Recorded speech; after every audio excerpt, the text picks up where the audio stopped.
Just like the title of the video says, today I want to talk about Snowbreak, why you should definitely try it in case you haven't done it already, or why you should come back to it in case you already gave it a go during its first few months after launch, since a lot has changed for it since then. And since I am not going to half-assess it, I decided to provide you with all the information you will need to jump right into it, regardless of your situation.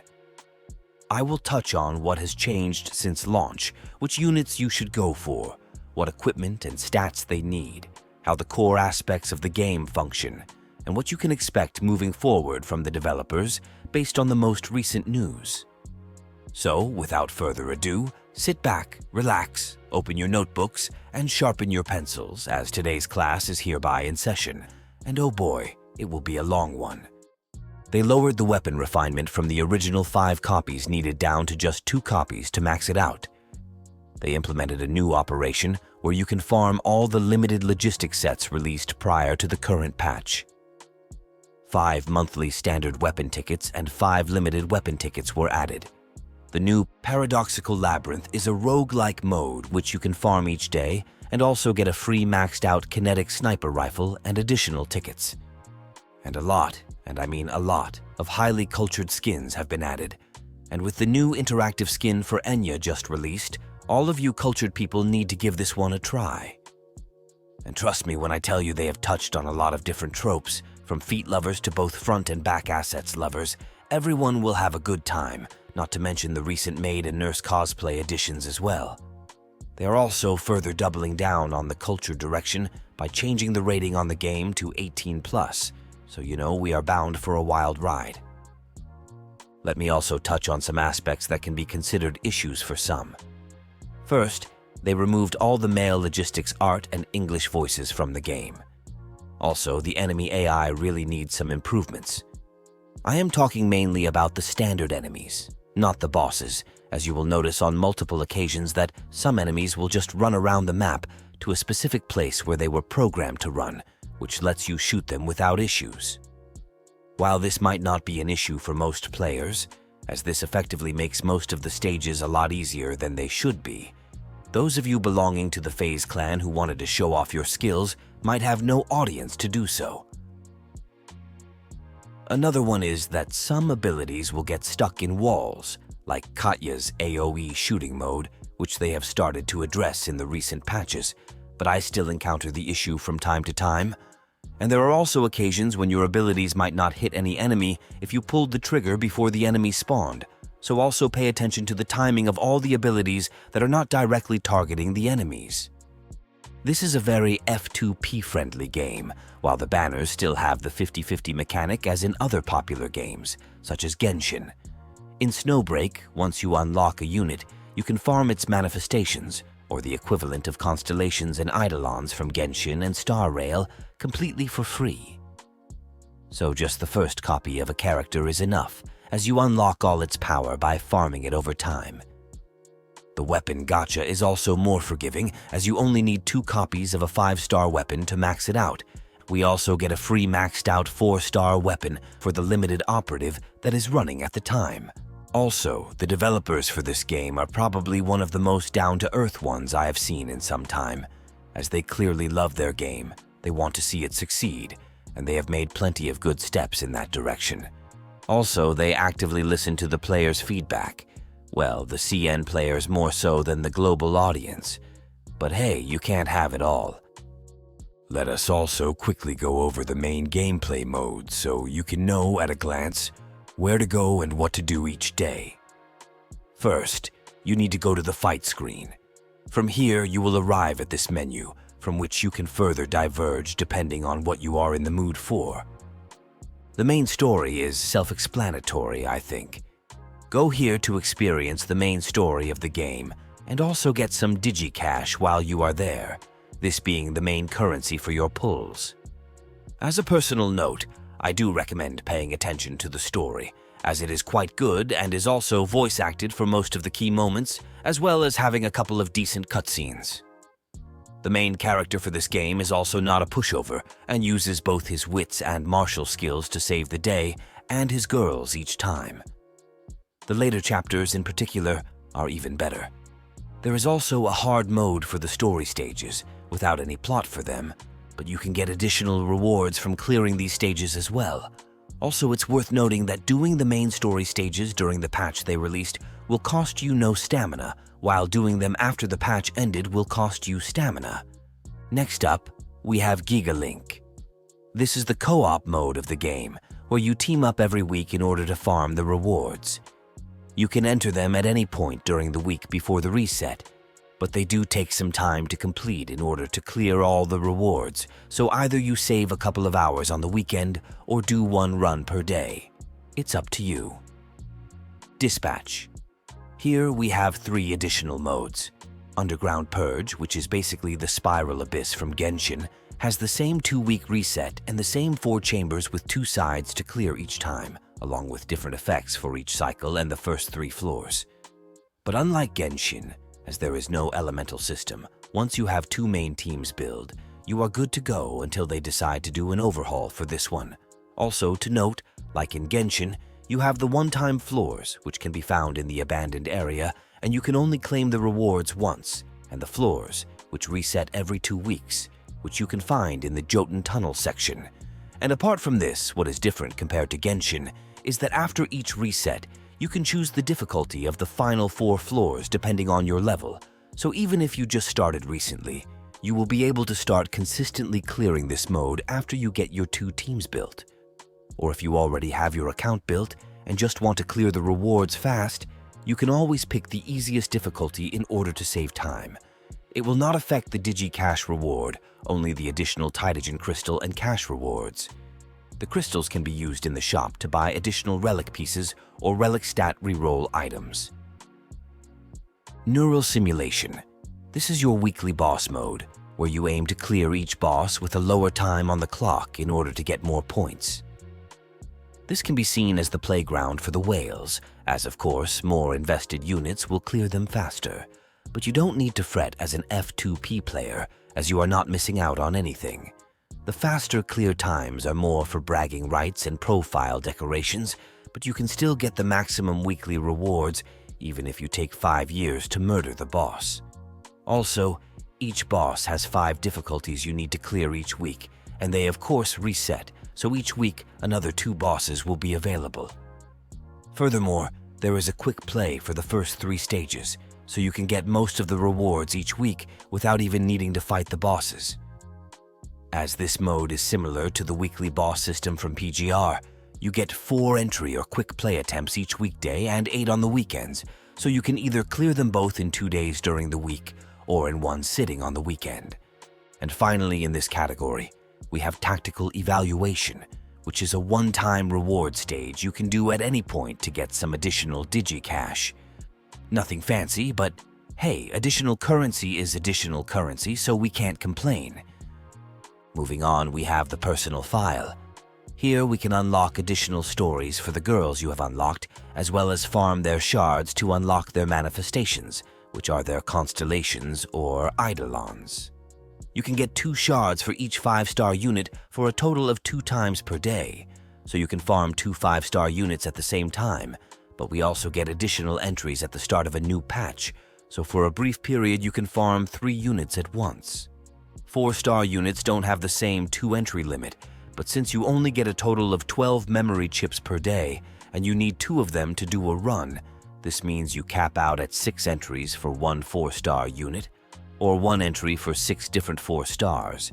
You decide who you want to farm first, but of course I will give you my recommendations a bit later in the video. You should also note that the extracts needed to fully max out a unit are 480. So in order to get all of them for a 5-star unit, you will need to farm them daily for 240 days, or roughly around 8 months.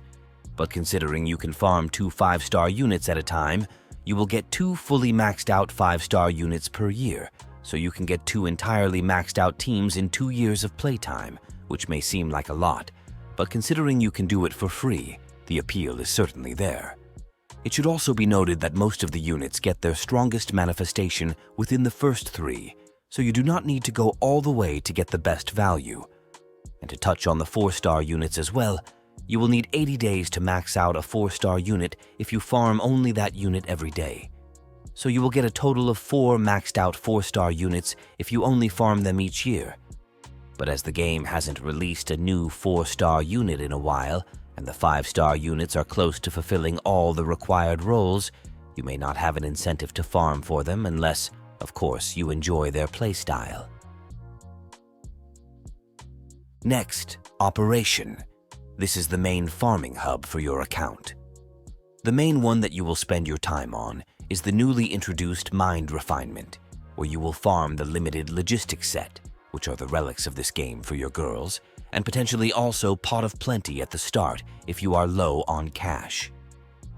The other ones can be easily obtained by buying out the event shop for each patch, as well as from the main shop of the game. The combat training is just additional tutorials for the game in order to gain more one-time rewards.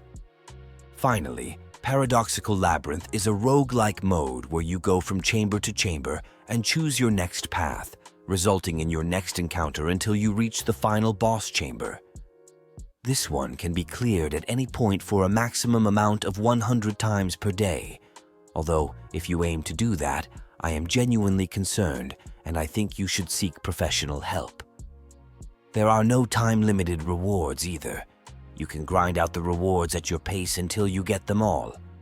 My advice is to do at least one normal difficulty run per day to get the daily reward and to also save time. You can attempt the danger difficulty once you have filled out the buff tree. Right, the buff tree.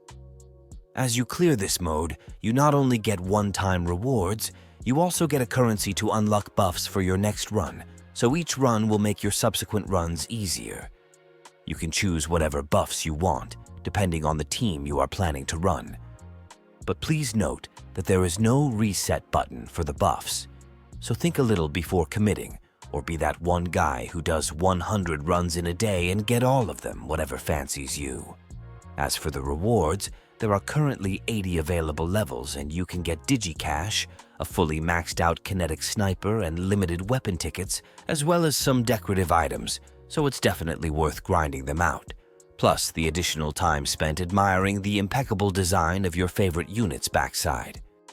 With the main game modes done, let's quickly go over all the other things you should know and do.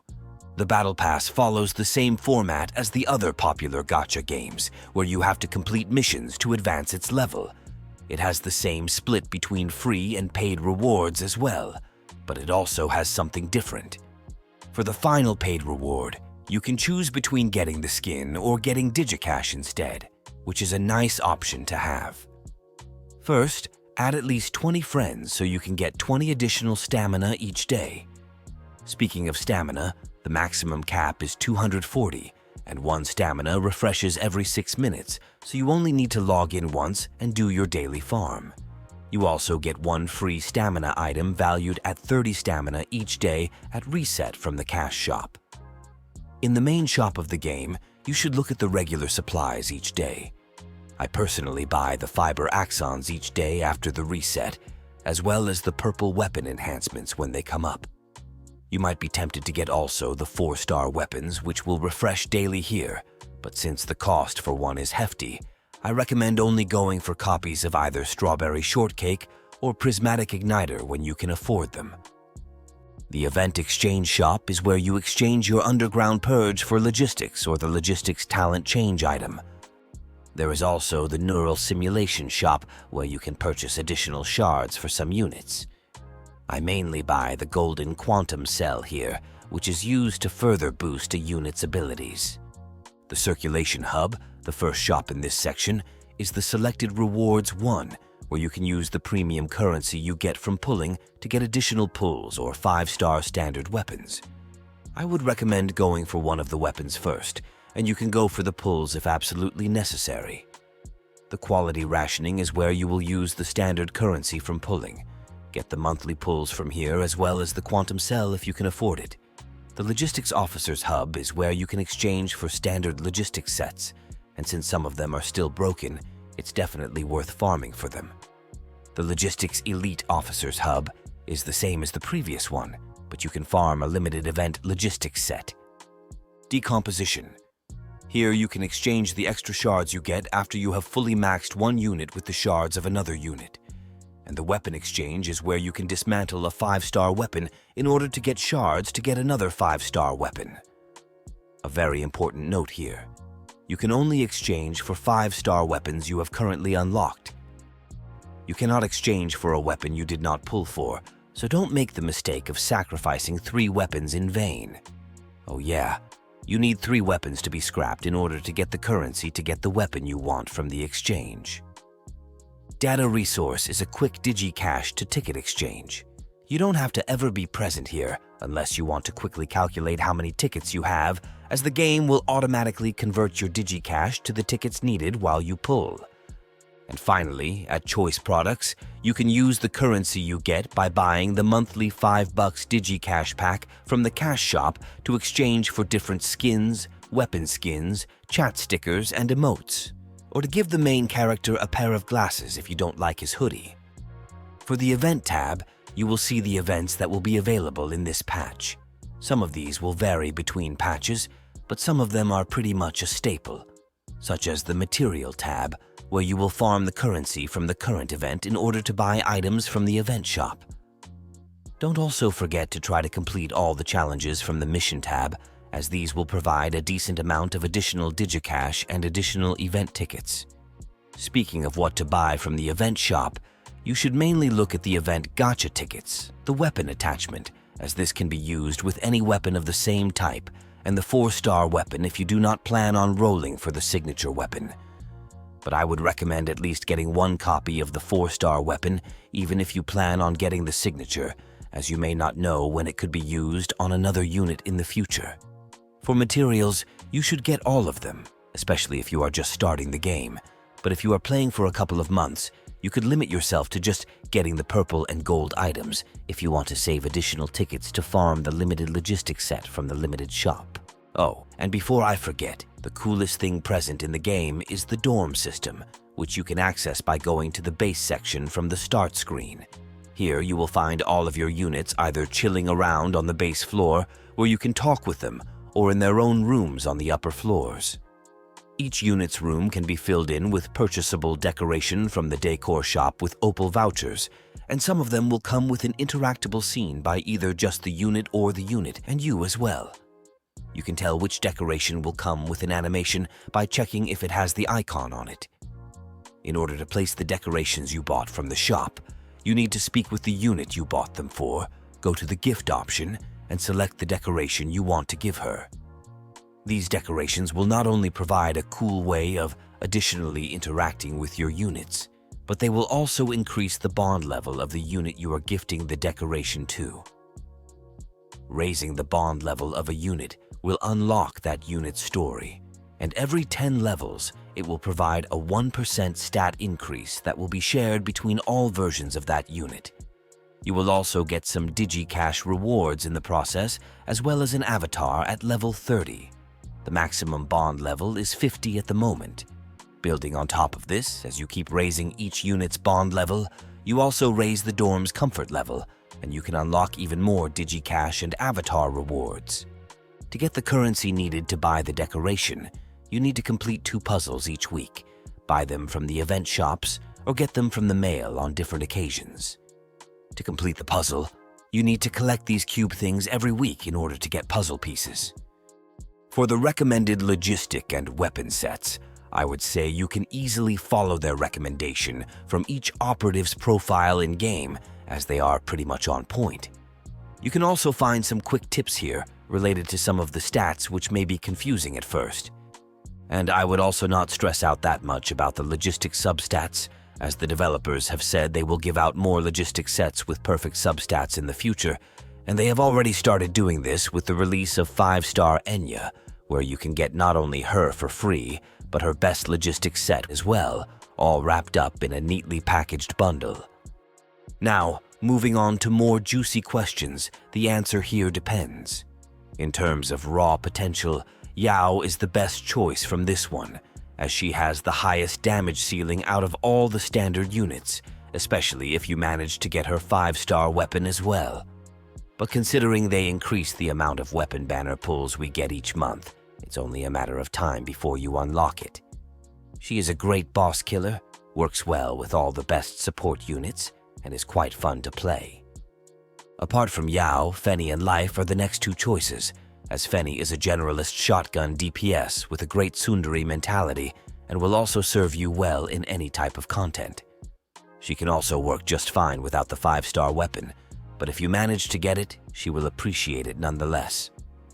Life was initially, and can still function as a Frost submachine DPS, but with the release of Katya, she is shifted to a Frost support unit for Katya due to her freeze support skill, which helps Katya DPS a lot, and because of the great supportive submachine weapons available. The other ones are more niche picks, but they can also be used to clear the content with no issue. Marion is a sadistic quickscope kinetic sniper, so if quickscope is fun for you, go for it. Fritzia is a thermal assault rifle unit that literally melts enemies with the laser beam from her ultimate, although it can be a bit difficult to control. And moving beyond the standard characters, I would also like to give you a quick insight into which limited units you should aim for if you are deciding to play the game for longer. Let's start with the dedicated DPS units. But before I go into naming the winners, I want to also share the thought process you should use when choosing a dedicated DPS. As this game features both single-target game modes as well as stages where you will face a large amount of enemies, you want to either go for one dedicated DPS for each of the scenarios, or if the opportunity presents where a unit can deal with both cases, then you should capitalize on it and bring that girl into the fold. You should also take into consideration the ricochet rate of enemies, as there are some enemies and a number of bosses that have reinforced armor that you will need to destroy before being able to deal damage to their HP bar. The ricochet rate is affected by the type of gun your unit is using, and it goes in the following order from high to low: submachine gun, assault rifle, crossbow, pistol, shotgun, and sniper rifle. So, a submachine gun unit will have a tougher time destroying the reinforced armor compared to a sniper rifle unit. Therefore, if there will be released in the future a sniper rifle or shotgun DPS unit with both single and AoE capabilities, you shouldn't hesitate getting them. And it just so happens that we currently have two such units available, and the two clear winners here are Katya and Cherno Enigma. Both of them can easily deal with both boss stages and also multi-wave content of enemies. Katya can achieve this by switching between her two firing modes, especially the truckload of buffs she received since her initial release. While Cherno capitalizes on the honestly pretty obscene dot mechanic the game currently has. The fact that her black holes will last on the field enough for you to catch the entire football game on Sunday and still have time to check your socials after is invaluable for AoE scenarios, as you can easily place all three of them on the enemy spawn locations and rest assured that once they pass through their time on the field is numbered.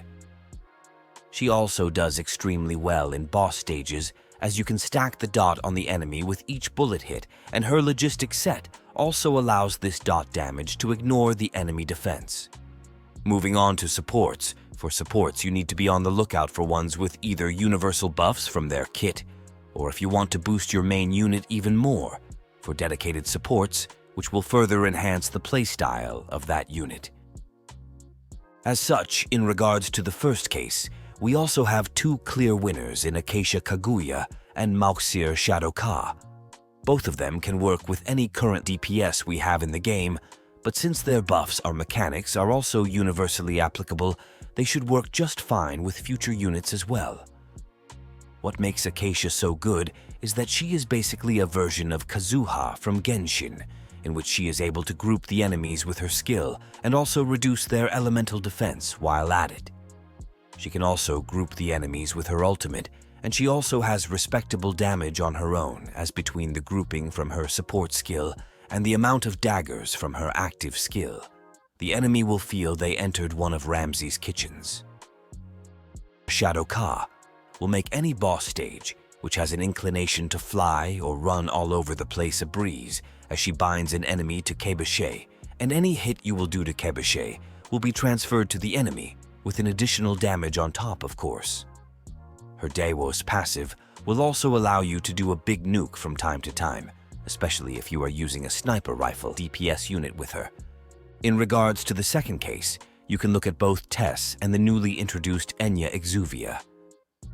Both of them fill in the specialized support role quite nicely, as Tess will be loved by DPS units which are dependent on casting their ultimate ability in order to dish out their damage, as she will fill out your energy bar faster than she takes her clothes off if you use her premium skin. While Enya will fit right in with all the DPS units which prefer to dish out their damage through their active skill, and even more so if they also belong to the electrical element. And the fact that she has a bit of healing in her kit is a nice added bonus, as she is the only support unit which also has this. Speaking of healing units, you may also want to take a look at Ichil, since after her changes, if you also get her weapon, she will not only provide you a steady amount of healing for your team, but a good attack buff as well with an amazing uptime. And that is all the limited units you should take a look at, and I hope you also now have the basic understanding on what to look for future additions to the game. Now let us also take a brief look at the 5-star weapons and whether you should also spend your resources on them. First, while the game is very F2P friendly, it will not give you the needed resources to summon for both the 5-star units and to get all of their weapons as well, so you will need to plan ahead for which unit to save up. Next, we also get a free maxed out 4-star weapon for the banner units each patch from the event shop. And while, of course, the signature weapon will always beat the 4-star weapon in terms of stats and additional effects, there are also plenty of cases where the difference in power is not significant enough in order to justify the investment.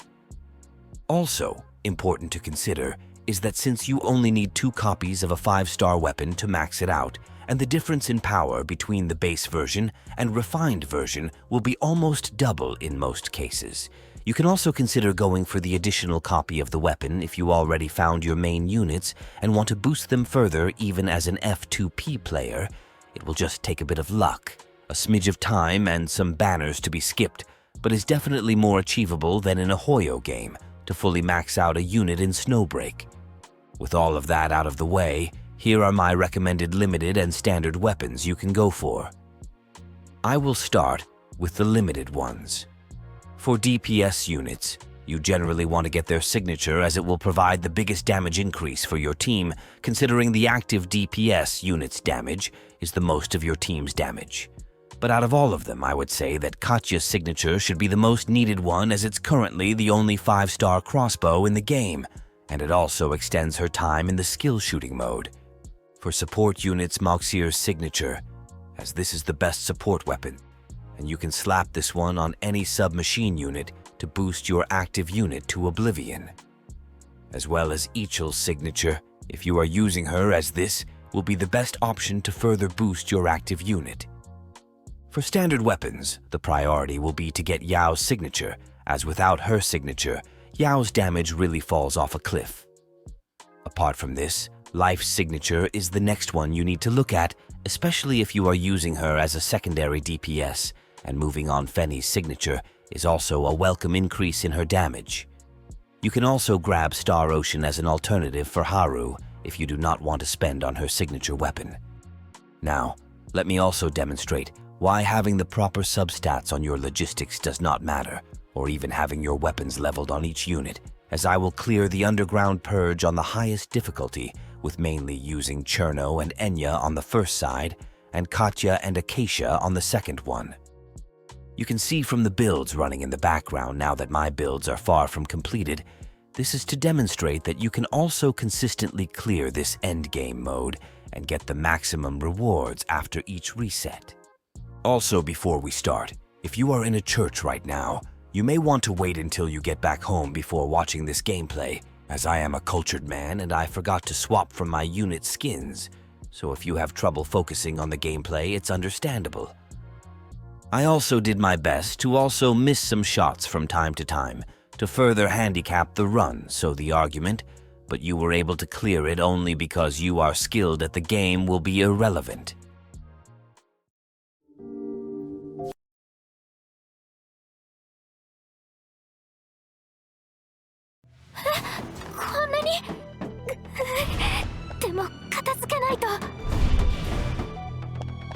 シェルの頑張って掃除します。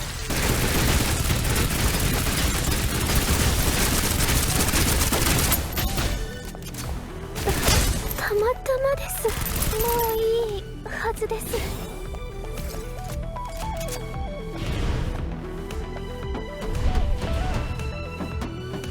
シェルの頑張って掃除します。はい。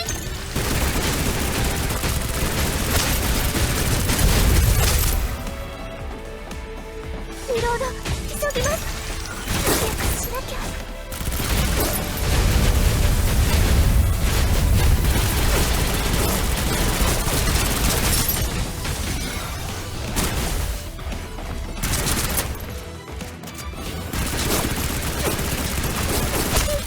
生き返らないで。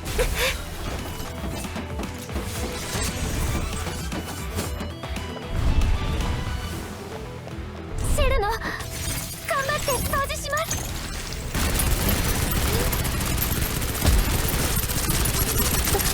たまたまです。生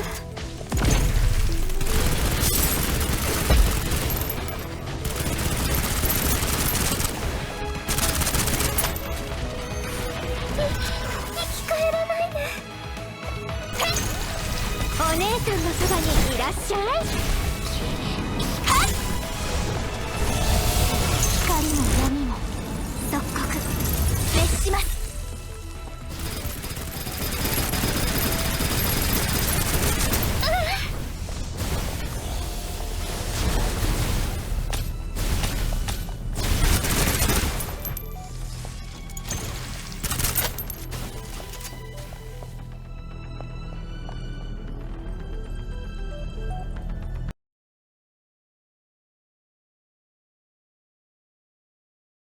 舞う鳥は爪痕を深く残すの。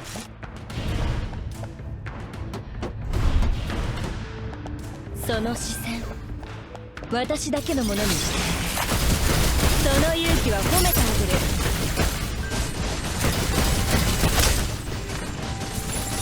ウォーミングアップの時間。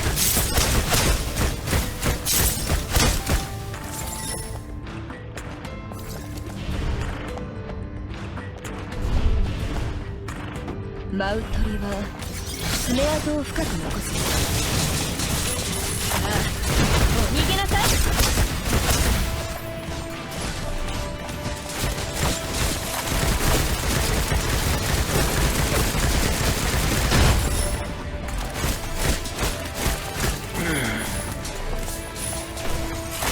これで終わり？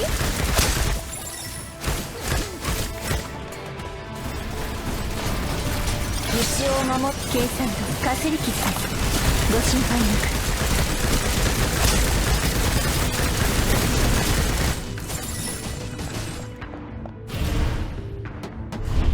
計算通り補給準備。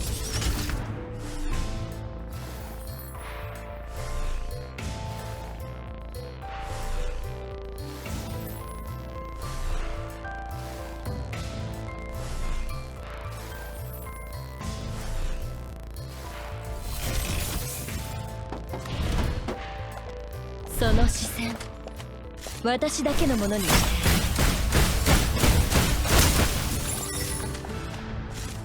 道を守って計算通り補給準備。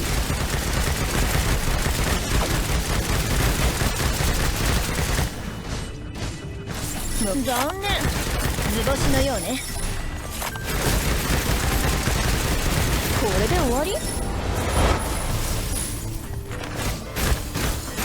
その勇気は褒めてあげる。道を守った計算通り補給準備。目標達成。ビューンってね。